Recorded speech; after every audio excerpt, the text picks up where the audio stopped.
ஐயனார் துணை சீரியல்ல இப்ப சோழன் நிலாவோட வீட்டுக்கு வந்துட்டு போன உடனே, அதுதான் நீங்க இவ்ளோ சகஜமா ஜாலியா தானே இருக்கீங்க. உங்களுக்குள்ள எந்த பிரச்சனையும் இல்ல. பார்க்கும்போதே தெரியுது. அப்புறம் எதுக்காக நீ சோழன டைவர்ஸ் பண்ணுன? அப்படின்னு சொல்லிட்டு நிலாவோட அம்மாவும், அப்பாவும் மாத்தி மாத்தி நிலா கிட்ட கேள்வி கேட்குறாங்க.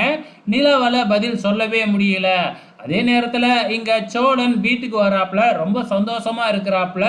"என்ன சந்தோஷம்? ஏன் இவ்ளோ சந்தோஷமா இருக்க?" அப்படின்னு கேட்கிறப்ப, "நான் நிலாவ போய் அவங்க வீட்ல பார்த்துட்டு வந்தேன்." அப்படின்னு சொல்லி அங்க நடந்த விஷயத்த எல்லாத்தையுமே சொல்லி பயங்கர ஹேப்பியில இருக்கிறாப்ல. அது மட்டும் இல்ல, நைட் டைம்ல நிலாவுக்கு மெசேஜ் சாட் பண்ணிக்கிட்டு ரொம்ப சந்தோஷமா ஒரு ரொமான்ஸ் மாதிரி காமிச்சுக்கிட்டு இருக்கிறாங்க. நிலாவும் சோழனுக்கு மெசேஜ் அனுப்பிட்டு ரொம்ப சந்தோஷப்பட்டுக்கிட்டு இருக்கிறாங்க. மறுநாள் காலையில வந்து பார்த்தீங்கன்னா, நம்ம பாண்டி கிளம்பிக்கிட்டு இருக்கிறாப்ல.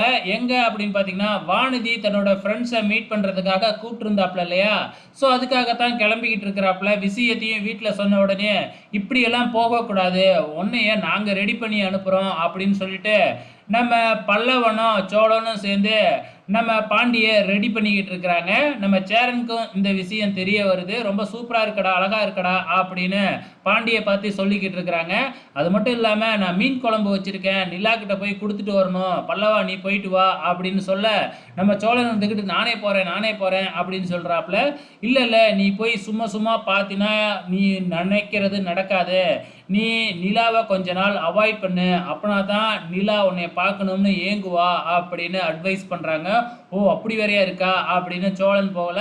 ஸோ நம்ம பல்லவன் தான் நிலாவ பார்க்கறதுக்காக கிளம்பி போறாப்ல. ஸோ இதோட இன்னிய எபிசோடு முடிஞ்சிருச்சு. வெயிட் பண்ணி பார்க்கலாம் அப்கமிங்ல என்ன நடக்க போகுதுன்னு.